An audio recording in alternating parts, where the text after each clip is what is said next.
ಹೇ ಕಾಂತೆ, ಈ ದುರ್ಜನನ ಗುಡಿ ಗುಡಿಸುತ್ತಾ ಎನ್ನನ್ನು ಕಡುಭಂಗ ಪಡಿಸುತ್ತಿರುವನು. ಹೌದಾ ಕಾಂತೆ? ಈ ಜಡಮತಿಯ ಒಡಲನ್ನು ಬಗೆದು ನನ್ನನ್ನು ಸಡಗರ ಪಡಿಸಬಾರದೆ ಹೇಗೆ? ಸ್ವಲ್ಪ ಶಾಂತಳ ಕಾಂತೆ. ಮೋಹನಾಂಗಿ ಎನ್ನ ರಕ್ಷಣೆ ಮಾಡಬೇಕೆಂದು ಬೇಡಿಕೊಳ್ಳುವನು ಪಾರ್ಥ, ತೋರಿಸು ನಿನ್ನ ಸಾಮರ್ಥ್ಯ. ಹಾಗೆ ಕಾಂತೆ, ಚೆನ್ನಾಗಿ ಕೇಳು. ಸಿಂಹದ ಮುಂದು ಗಜ ನಿಜದಿಂದ ನಿಲ್ಲುವುದೇ, ಲಕ್ಷಣವಾದ ಗರಡು ಪಕ್ಷ ಮುಂದು ಸಪ್ಪು ನಿಲ್ಲುವುದೇ. ಹೇ ಸುಂದರಿ, ಎನ್ನ ಪರಾಕ್ರಮಕ್ಕೆ ಈ ಬಂಡಕರು ನಿಲ್ಲುವರೆ. ಹೇ ಸುಂದರಿ, ಇಬ್ಬರಿಸಿದ ಹಬ್ಬರಿಸುವ ಎಬ್ಬರ ಮುಂದೆ ಈ ಕುರುಬರಿಗೂ ನಿಲ್ಲುವುದೇ. ಹೇ ಸುಂದರಿ, ನಮಗೆ ಕೇಳಿ ಮಾಡಿದ ಆ ಭಂಡಕವರನ್ನು ಖಂಡಿಸಿ ದಿಕ್ಕಿ ದಿಕ್ಕಿಗೆ ಓಡಿಸಿ ವೈರಾಣ್ಯ ಮಣ್ಣು ಮುಕ್ಕಿಸಿ ಬರುವರು ಕಾಂತೆ. ಇನ್ನಾಟಕ ಚಿತ್ತ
ಮೋಹನಾಂಗಿ, ಈ ದುರ್ಮಾರ್ಗರನ್ನು ಮಾಡುತ್ತಿರುವ ಕೆಟ್ಟ ಕೃತ್ಯವ ನೋಡಿ ನಿನಗೆ ಸಂತೋಷವಾಯಿತೇನು ವಲ್ಲಭ? ಇದೇನು ದುರ್ಲಭ?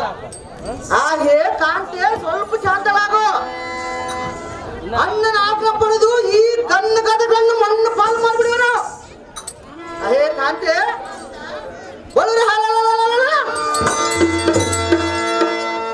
ಮನದ ಮಾತು ಮನಸ್ತಾಳದೆ ಶ್ರೀಮನ್ನರ ದಾನ ಮಾಡು, ನಿನಗೆ ಬಂದ ಕಷ್ಟವು ಪರಿಹಾರ ಆಗುವುದು. ಅದೇ ಮೋಹನಾಂಗಿ, ಹಿಂದಕ್ಕೆ ಅನೇಕ ರಾಜರು ಮುನಿವರರು ತಪನಿಷ್ಠರು ಕಷ್ಟಪಡಲಿಲ್ಲವೇ? ಮಾನನಿ ಮಳೆಗಾಲ ತಾರಮತಿಯು ಸೂರ್ಯನ ಕೈಯಲ್ಲಿ ದಾಸನಾಗಿ ಅನೇಕ ಕಷ್ಟಪಡಲಿಲ್ಲವೇ?